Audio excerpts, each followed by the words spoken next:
এগৰাকী ৭০ বছৰীয়া বৃদ্ধা নাম চমকফুল বেৱা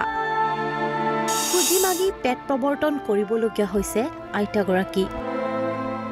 দলগাঁৱৰ কল্যাণ গাঁও পঞ্চায়তৰ কুনাকাটাপাৰা গাঁৱৰ এগৰাকী আইতা বিগত চৰকাৰৰ দিনত এই ৭০ বছৰীয়া আইতাগৰাকীয়ে লাভ কৰিছিল এটি ইন্দিৰা আৱাস গৃহটোলৈ চালে আপোনাৰ চকুলো হৰিব কেইবাটাও নিশা উজাগৰে বৰষুণত তিতি কটাবলগীয়া হয় আইতাগৰাকী বিগত 10 বছৰ গৃহটোত কৰা হোৱা নাই কোনো ধৰণৰ মেৰামতিৰ কাম জহি খহি নাইকিয়া হৈছে দৰ্জা খিৰিকীসমূহ অতি দৰিদ্ৰ এই ৭০ বছৰীয়া আইতাগৰাকী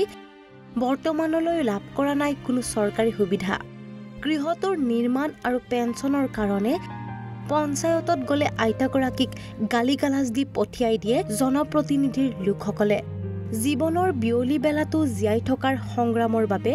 মানুহৰ দুৱাৰে দুৱাৰে গৈ পেট প্ৰৱৰ্তনৰ বাবে খুজি খাবলগীয়া হৈছে এই আইতাগৰাকী